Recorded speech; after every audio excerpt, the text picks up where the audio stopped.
नमस्कार दोस्तों, स्वागत है आपका सीमेंट उद्योग व माइनिंग प्रभावित मंच पर। तो जैसे कि आप सभी को पता है कि आज हड़ताल का 31वां दिन था और भूख हड़ताल जो है उसको भी लगभग 7 दिन हो चुके हैं।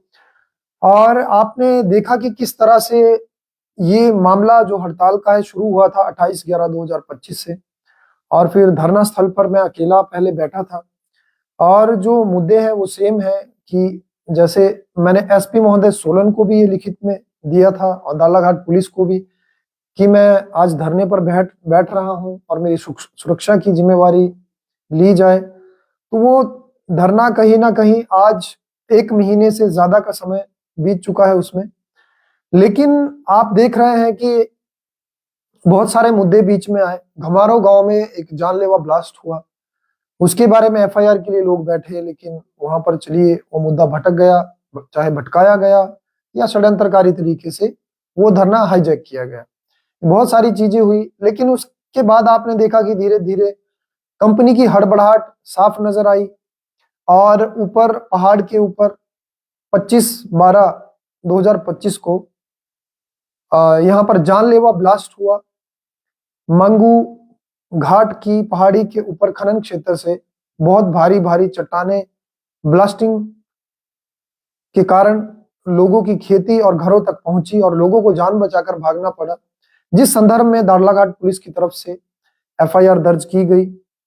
और दोस्तों, जैसे कि आपको अभी मैं बताना चाहूंगा कि आपने देखा कि ये एक जो धरना है ये बहुत एक ऐसे स्टेज पर पहुंच चुका है, एक उग्र एक स्टेज पर पहुंच चुका है, क्योंकि जो स्थानीय जितने भी आपने देखा कि राजनेता है या किसी तरह के पॉलिटिशियन है, सबसे पहले तो देखो उन लोगों से मैं अपील करता हूं कि आप लोगों का आने का समय है और आपको अभी लोगों के लिए आना पड़ेगा, क्योंकि ये जो अपील मैं कर रहा हूं ये कोई व्यक्तिगत नहीं है और ये कहीं ना कहीं सभी लोग इससे अवगत है।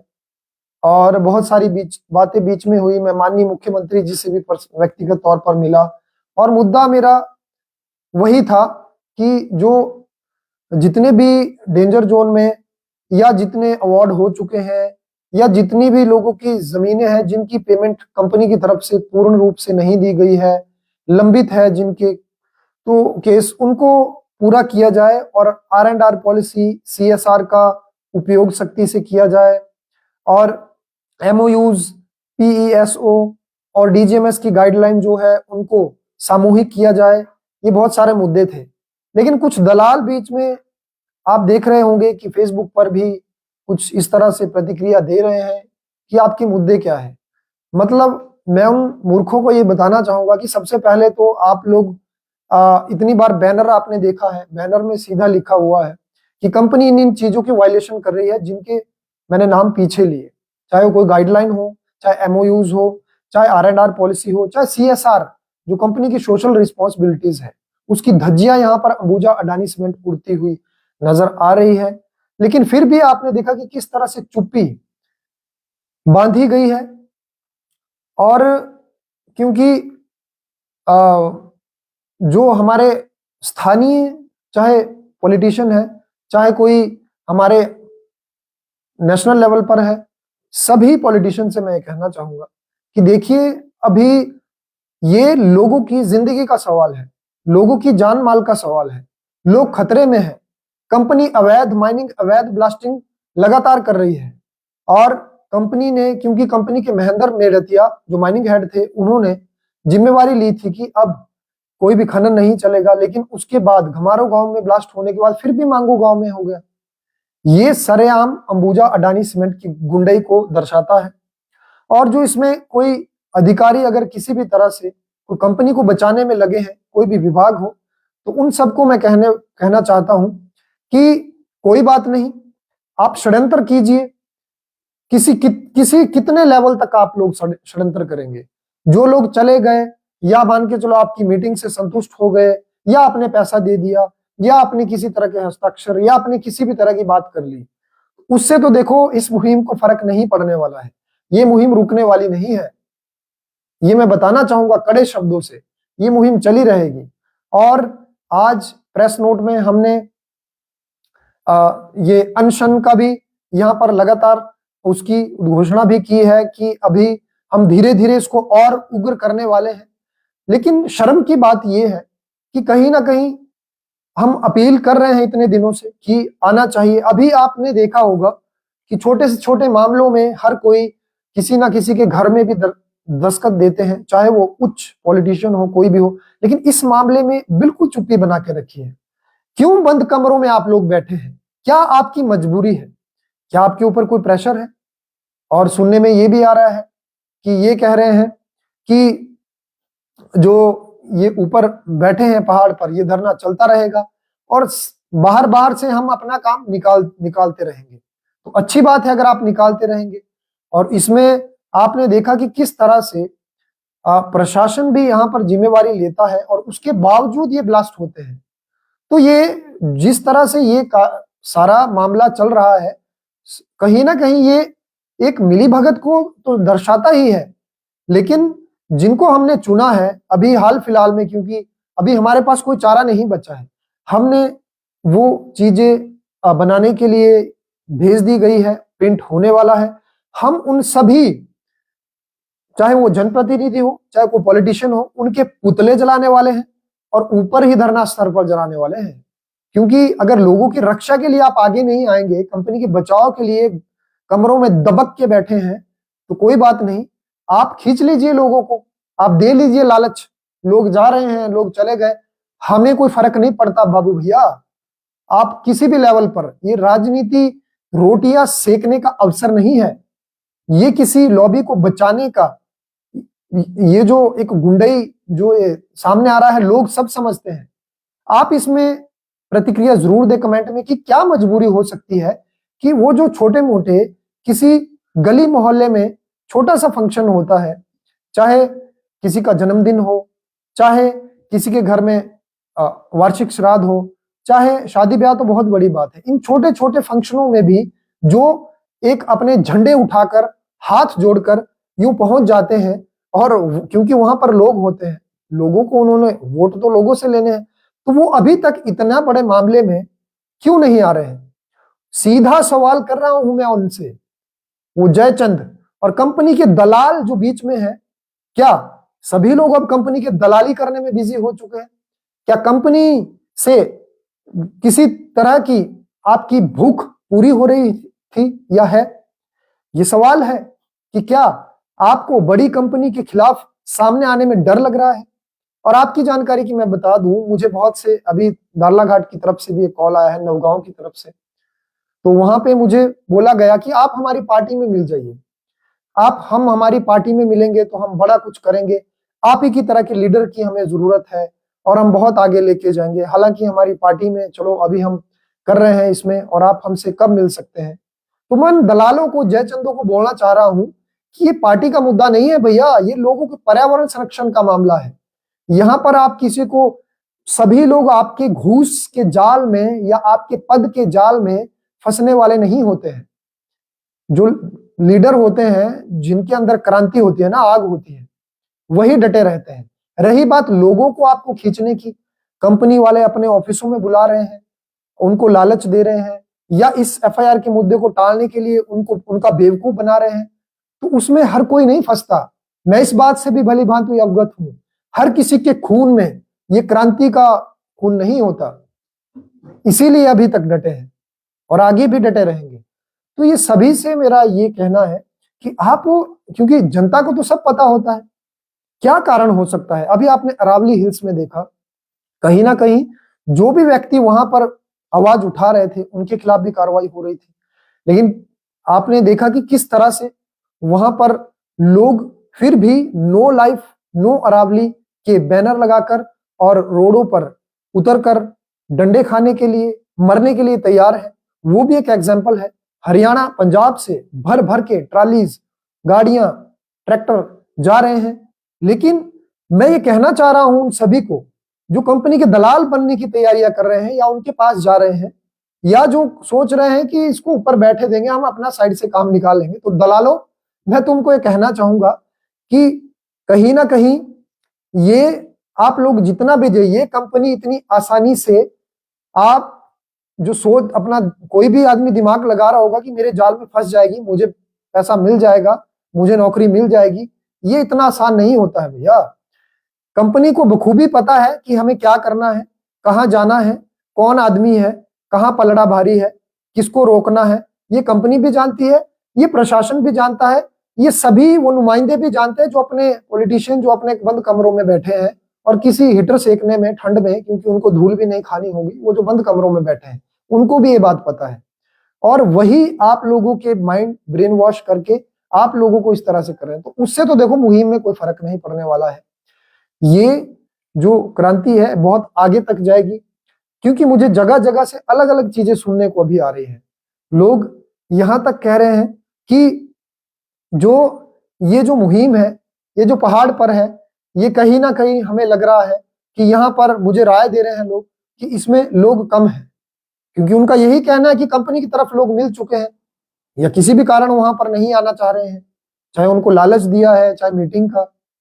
और मैं आप लोगों को ये चीज बताना चाहूंगा, घमारो गांव में जो ब्लास्ट हुआ था उसके मामले में जो 16 को और 22/12/2025 को एसडीएम कार्यालय में मीटिंग हुई है, उसका अभी तक अगली मीटिंग के बारे में कुछ नहीं बताया गया है। तो एसडीएम महोदय से मैं कहना चाहूंगा कि सर उसको सामूहिक किया जाए कि कब मीटिंग है, क्या वार्ता है, क्योंकि अब इस तरह से ठंडे बस्ते में मामला तो नहीं जा सकता, क्योंकि कंपनी अभी एक क्रिमिनल ऑफेंस में कटघरे में खड़ी हो चुकी है।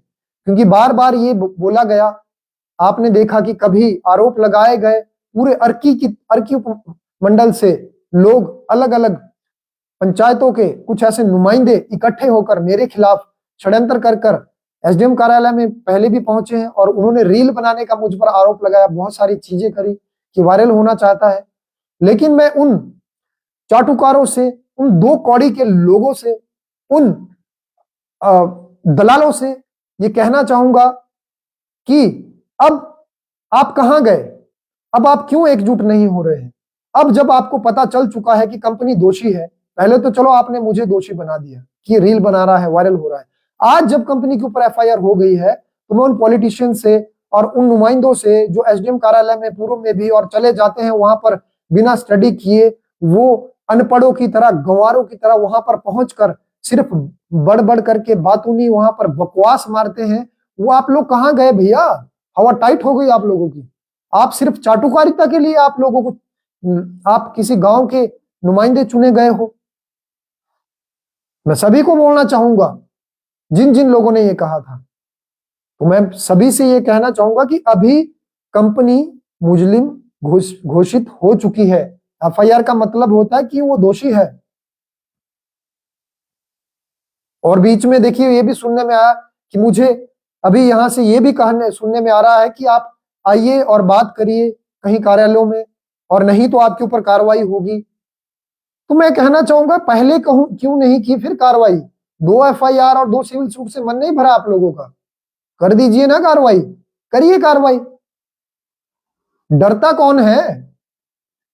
डरेगा वो जो गलत है। जिस दिन होश संभाला था उस दिन से ही हम लोग कफन बांध लिया था सर में। ये डराने वाली राजनीतियां नहीं चलेगी। कभी कोई बोल रहा है कि उस व्यक्ति ने भेजा तब ये प्रशासनिक अधिकारी आए, कोई बोल रहा है कि मैं पीछे जिम्मेवारी लेता हूं। तो कहां हो आप लोग नुमाइंदे? अब आना पड़ेगा आपको, नहीं तो देख लेना अपने पुतले जलते हुए ऊपर। बहुत बड़े लेवल पर यह क्रांति होने वाली है। सबसे मेरा सवाल है, चाहे वो कोई भी है, और आपने देखा कि जिस तरह से ये एफआईआर भी की गई, सिर्फ 125 धारा लगाई गई। कंपनी ने इतने सारे वायलेशन किए, ज्यादा बारूद का यूज करना, और निगरानी कर रहे थे उन लोगों की नेग्लिजेंस, जो लोगों की अटेम्प्ट टू मर्डर, ऊपर से पत्थर आए, वो धाराएं कहां है? और जो लोगों ने अपनी आंखों से वो मंजर देखा और जो उस ब्लास्टिंग के सलाहकार है उनके ऊपर एफआईआर। ये व्यक्तिगत एफआईआर होनी चाहिए। कौन से अधिकारी है इसको भी बताया जाए कि किसके ऊपर एफआईआर की गई है। कंपनी तो कोई भी हो सकती है, कंपनी अंबुजा अडानी की यहाँ भी कंपनी है, अल्ट्राटेक भी है, गुजरात, अलग अलग जगह पर है। किसके ऊपर एफआईआर कर रहे हैं आप लोग? ये सवाल है, ये सवाल के जवाब आप लोगों को देने पड़ेंगे।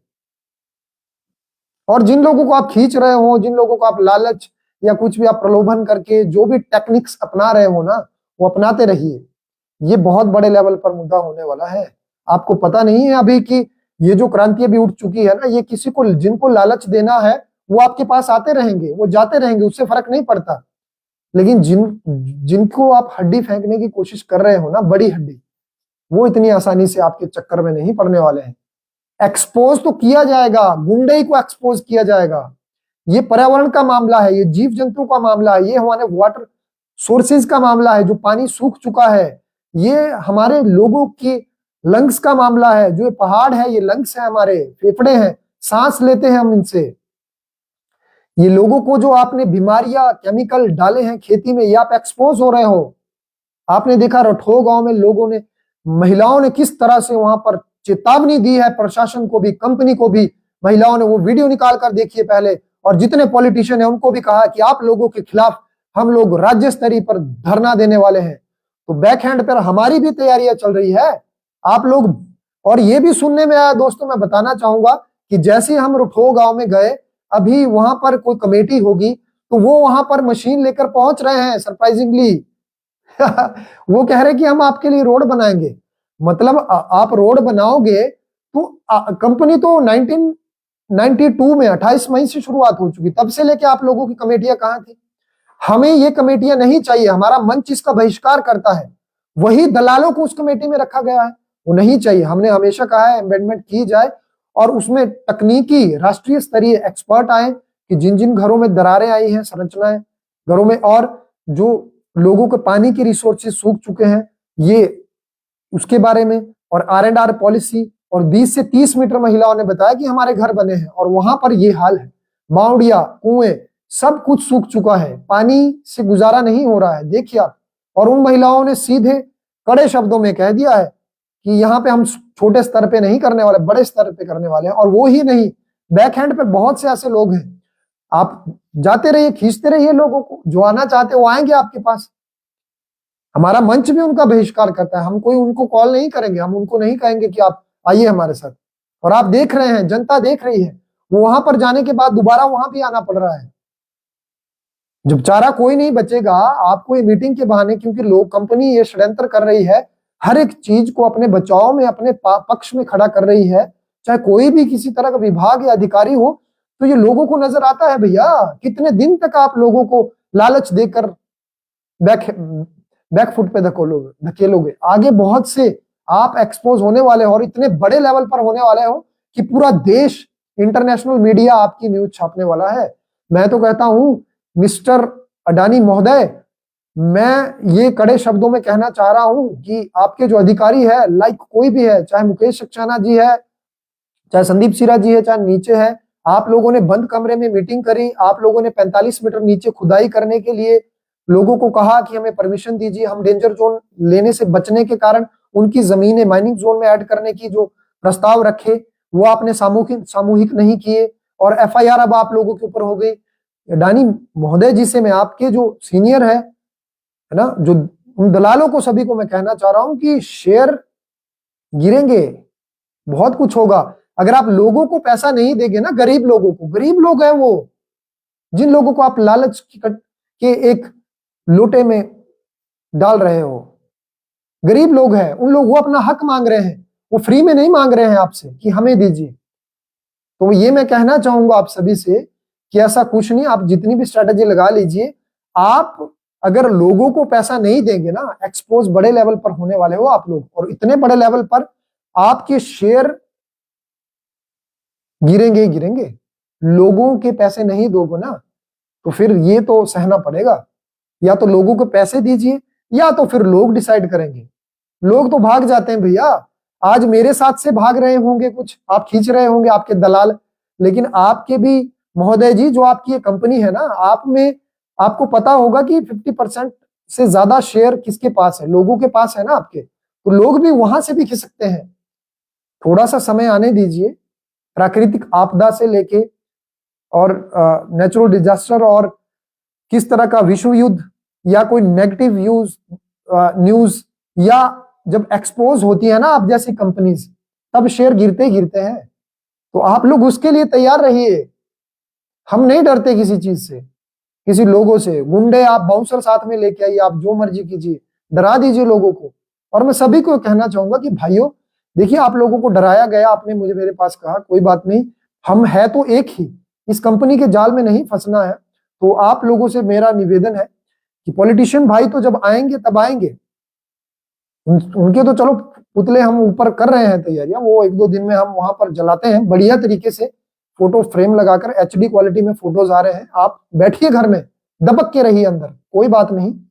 लेकिन मैं उन भाइयों से ये कहना चाहूंगा कि भाइयों, आप लोगों को मैंने पहले ही कहा था, नहीं जाना चाहिए बंद कमरों में, वो निकालेंगे ही, भगाएंगे ही वहां से, वो तो करेंगे अपनी गुंडई, कंपनी की गुंडई एक्सपोज हो रही है हर जगह से। और अगर कोई उनके पास जाएगा वो क्या करेंगे, वो वहां पे उन लोगों को उलझाएंगे या उन लोगों को एंटरटेन करने का ये दिखावा करेंगे जैसे गमारे गांव, या उनको आगे लेके आएंगे कि क्योंकि उनका स्ट्रांग पलड़ा है, उन्होंने एफआईआर कर रखी थी या अभी वापस ले लिए, ये भी अभी एक सवाल बना है, ये तो किसी को नहीं पता है। इसलिए मैं सभी भाइयों से ये कहूंगा कि जितनी आसानी से आप लोग सोच रहे हो ना, कंपनी वैसे नहीं आती। माना आप लोगों के घर कहीं ऐसी जगह है, 10 मीटर है, 20 मीटर है, डेंजर जोन में है, या आपके कहीं भी है, लेकिन इस वहम से बाहर निकलना होगा। इनकी सबसे बड़ी ताकत है हम लोगों का बंटना, हम लोगों के अंदर छुपा लालच, हम लोगों के अंदर छुपा डर, और उस डर को जब हम निकाल देंगे, उस लालच को, तो हमारे उस डर को हराने के बाद ये कंपनी खुद घुटनों के बल आने वाली है।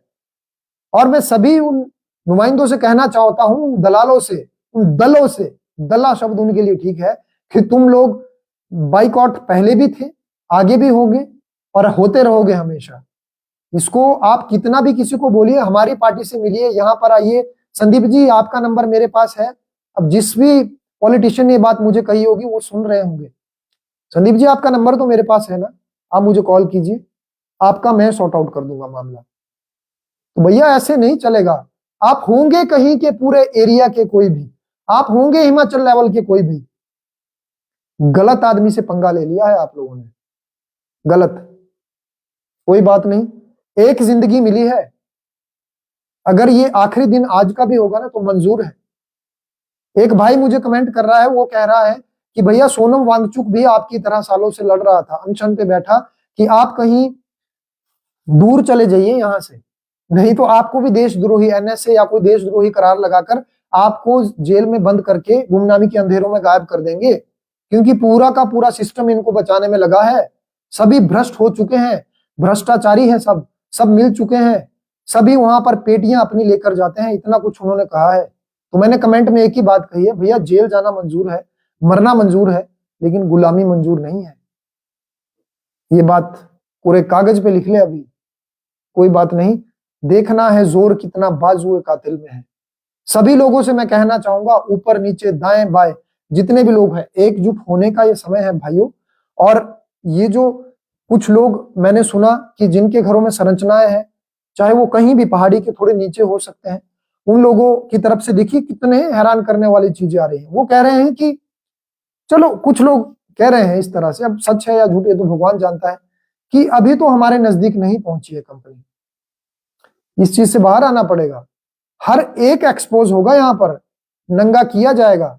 जो भी होशियारी करेगा, जो भी झोली लेकर इनके पास जाएगा, चाटुकारी करेगा, या जो कहेगा कि मेरे ऊपर नहीं आई है, ये संदीप का मामला है, इसको जाने दो, एफआईआर होने दो, डंडे पड़ने दो, इसकी जान जाती है जाने दो, हम अपने घर में शांति से है, हमारे 2 वक्त की रोटी मिल रही है। तो भैया ये रोटी कपड़ा मकान अच्छी बात है, अपना परिवार आपने भी देखना है, लेकिन आप सभी को यह भी पता होना चाहिए कि आज दिन तक शांतिपूर्ण तरीके से ही मैंने प्रोटेस्ट किया है।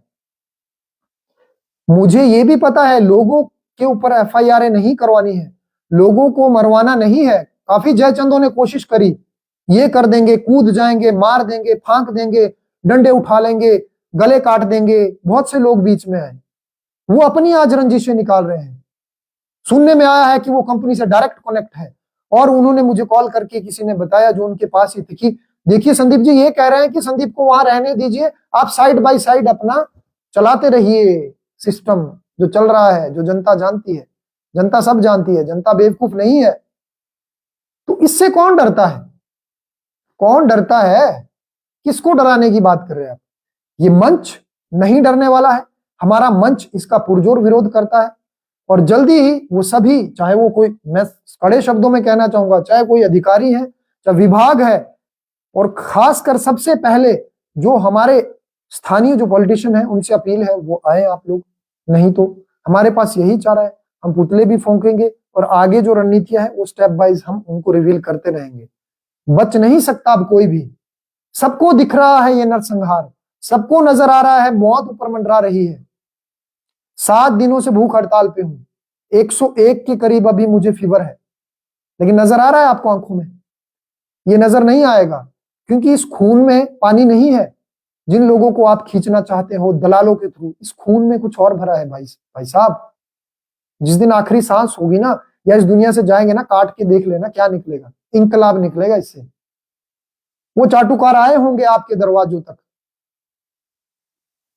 जो मेरे खिलाफ बैठे, बहुत से षड्यंत्र किए होंगे पूर्व में भी, आगे भी कर लीजिए, कोई दिक्कत नहीं है। लेकिन हमारा जो मंच है राज्य स्तरीय इसलिए है, आपने देखा आज अल्ट्राटेक में भी हमारे एक लॉयर साहब है, उन्होंने स्टेटमेंट दी है कि कंपनी किस तरह से वहां भी धड़ाधड़ वायलेशन कर रही है, और जो अवैध माइनिंग है, अवैध खनन और पोल्यूशन के बारे में, और जो ग्राउंड लेवल से नीचे खनन करे उसके बारे में उन्होंने बहुत बड़ा स्टेटमेंट दिया है। वो आप देखिए, हर जगह लोग इकट्ठे हो रहे हैं। अरावली हिल्स की तरह ये भी हमारे हिल्स है, यहां भी मुद्दा उठने वाला है, गरमाएगा ये रुकने वाला नहीं है। आप कितनी तोड़ने की कोशिश करो। तो दोस्तों, आपकी राय क्या है? क्या हमारे जो पॉलिटिशियन है उनको आगे आना चाहिए, या दुबक के कमरों में बैठकर छुपकर अपनी राजनीति की रोटियां सेकनी चाहिए, या मौके पर आकर लोगों के साथ कंधे से कंधा मिलाकर खड़ा होना चाहिए, या कंपनी जिस तरह से लोगों को अपनी ओर खींच रही है, अधिकारियों को या सिस्टम या किसी भी विभाग को, या कोई भी उनके साथ पॉलिटिशियन अगर नहीं आ रहे हैं, क्या ये दबाव है उनके ऊपर? क्या कंपनी की ये गुंडे बर्दाश्त होनी चाहिए? आप कमेंट में अपनी राय जरूर दें, आपकी राय बहुत इंपॉर्टेंट है। और वीडियो को ज्यादा से ज्यादा जरूर शेयर करें, लोगों तक ये सच आना चाहिए। हम रुकने वाले नहीं हैं, हम थकने वाले नहीं हैं। अभी नेक्स्ट इतने बड़े बड़े आप लोगों के प्रो लेवल पर हम लोग चर्चाएं कर रहे हैं, हम लोग यहाँ पर वार्ता कर रहे हैं कि कंपनी की घेराबंदी तो तय है, कंपनी कुर्सी की पेटी बांध ले, और जो उनको बचाने वाले हैं उनकी खैर बड़े अच्छे तरीके से लगेगी। आप लोग बचने वाले नहीं हो। आप लोग कमरों में बैठकर जो मुझे धमकियां देने की कोशिश कर रहे हो कि तेरे ऊपर पुलिसिया कार्रवाई की जाएगी अगर यहां नहीं आया, मैं नहीं आने वाला हूं। स्टडी करके बैठना चाहिए था उस कुर्सी पर, जो भी अधिकारी हो, चाहे वो राज्य स्तरीय हो, चाहे वो नेशनल स्तर पे हो, चाहे वो स्थानीय हो, कोई भी हो, सभी को मैं कहना चाह रहा हूं,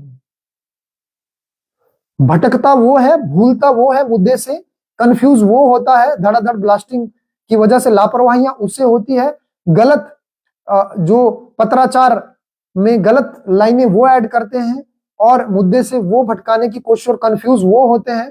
लोगों के हाथ से वो चीजें जो कंपनी के खिलाफ है उनको एक्सपोज होने से कंपनी को बचाने के लिए वो खड़े होते हैं। डरते वो हैं जो कहीं ना कहीं मिले होते हैं, जिनको आ रहा है ना बाप बड़ा ना भैया, सबसे बड़ा रुपया। तो अंत में मैं सिर्फ इतना कहना चाहूंगा दोस्तों कि ये मुहिम रुकने वाली नहीं है, ये बहुत आगे तक जाने वाली है। और एक मैं यहाँ पर छोटा सा एक, क्योंकि देखो मैं आप लोगों को आज एक और चीज बताना चाहूंगा, मैं पहले म्यूजिशियन ही रह चुका हूँ, एंटरप्रेन्योरशिप में मैंने काम किया है एमएनसी में, और मेरा म्यूजिक भी अभी तक पूरी तरह से खत्म कर दिया है इन लोगों की वजह से। मेरा जो एमएनसी में जॉब करता वो भी खत्म हो चुकी है। तो हमारे पास तो वैसे ही कुछ नहीं है, हम तो चल पड़े हैं, हम नंगे हैं, हमारे पास कुछ नहीं, हमारा क्या लूटोगे, हमें क्या लालच देगे। वो एक कहानी है ना कि एक बार एक बाबा फकीर जंगल से जा रहे थे और उनके शिष्य भी उनके साथ थे, 2 लोग, और उनकी झोली खाली थी, वो आगे चल रहे थे, और वो रात को कभी, जैसे जंगल का रास्ता था तो 7 रातें उनको लगने वाली थी उस जंगल में, तो एक रात को वो ठहरते हैं वहां पर। तो उनका जो शिष्य है वो भी अपना बोलता है कि हमें डर लग रहा है। वो कह रहे हैं कि डर किस बात का है, कोई डर नहीं, चुपचाप सो जाइए, हम तो फकीर हैं, हमारा क्या कोई बिगाड़ेगा, कोई जानवर खा लेगा तो खा जाए, कोई हमें गुंडे चुराने आएंगे, हमारे पास कुछ नहीं है, कोई जान से मार देगा, कोई बात नहीं, हमने तो तार जोड़ रखी है ऊपर वाले से। तो होता क्या है कि अगले दिन सुबह जब वो उठते हैं, कांटों के बीच, झाड़ियों के बीच, जो वो गुरु होता है, जो बाबा होता है मेन, वो क्या करते हैं, उनको एक सोने कीट नजर आती है, उस सोने कीट को अपनी थैली में डाल लेते हैं। अब आप समझिएगा इस बात, दलाल कैसे एक्सपोज होते हैं। वो ईंट जैसी उन्होंने अपनी झोली में डाली, तो उनका जो, जय श्री राम जी, हंसराज जी, बिल्कुल धर्मेंद्र जी, आम जनता कुर्सी पर बैठना जानती है और उतारना भी, भाई बिल्कुल सही है। सी ठाकुर जी का भी मैसेज आया है, बिल्कुल जी, बहुत बहुत धन्यवाद। सभी के मैसेज पढ़ना मुश्किल है, वेरी गुड जी संदीप जी, ठाकुर जी हम आपके साथ हैं, बिल्कुल जनता आप मेरे साथ है, तभी तो ये लड़ाई लड़ी जा रही है, आप लोगों के सहयोग के बिना कुछ नहीं हो सकता। तो जैसे ही वो जो गुरु था, संत था, वो अपने थैले में वो सोने की डाल लेता है, और जैसे ही चलते हैं, फिर अगली रात्रि को जैसे होता है कि सोना होता है, फिर वो जो गुरु था, जो बाबा था, जो वैरागी था, वो डर जाता है, वो घबरा जाता है, क्योंकि उसके पास पहले कुछ नहीं था। वो डरता है कि अब कैसे सोए। फिर वो बोलता है कि अब हमें जंगल में नहीं रुकना चाहिए, जबकि उनका शिष्य वो मजबूत हो चुका था। वो कह रहा था कि नहीं नहीं बाबा जी, हमें रुकने में क्या दिक्कत है, हम कौन सा, हम तो बाबा है, आप ही कल बोल रहे थे, अब आज आपको क्या हो गया। तो वो कहते हैं कि भैया, कि देखो शिष्य, ऐसा नहीं है कि हमें मुझे कुछ थोड़ा बहुत डर महसूस हो रहा है। तो चेला कहता है कि आपको डर, कि हाँ। और जैसे ही वो वहां पर सो जाते हैं, क्योंकि चारा कोई नहीं था, आसपास कोई बस्ती नहीं थी, कोई झोपड़ी नहीं थी, वो सो जाते हैं। और फिर जब वो जो उनका चेला होता है, वो देखता है सुबह उनकी थैली में उठकर वो सोने कीट, फिर वो कहता है कि मैं समझ गया बाबा जी, आपका डर कुछ और नहीं था, ये जो सोने कीट है ना, ये आपका डर था। फिर वो उस बात को मानते भी हैं। तो ये कहानी हमें ये शिक्षा देती है कि जब आपके पास भंडार भरा है ना, चाहे वो दलाल हो, चाहे कंपनी को बचाने वाले कोई हो, चाहे वो राजनेता हो, चाहे कोई भी हो, मैं ये नहीं कह रहा हूं कि वो है, जो भी हो वो ले सकते हैं अपने ऊपर अगर वो है, तो डर उनको होगा, हमें क्या डर है, किस बात का हमें डर है। तो जैसे कि मैंने बताया कि मैं म्यूजिशियन भी रह चुका हूं, तो एक दो लाइन में यहाँ पे अंत में बोलना चाहूंगा।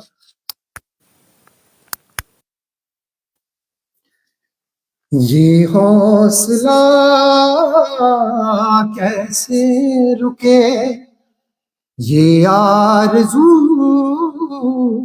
कैसे झुके, ये हौसला कैसे रुके, ये आरज़ू कैसे झुके, मंजिल मुश्किल तो क्या, धुंधला साहिल तो क्या, बदला ये दिल तो क्या, धुम तू नाना दे रे नाना दे रे नाना दे, धुम तू नाना दे रे नाना दे रे नाना दे, धुम तू नाना दे। ये हौसला कैसे रुके, ये आरज़ू कैसे झुके। तो जय हिंद दोस्तों, ज्यादा से ज्यादा वीडियो को शेयर करें। जय हिंद, जय हिंद।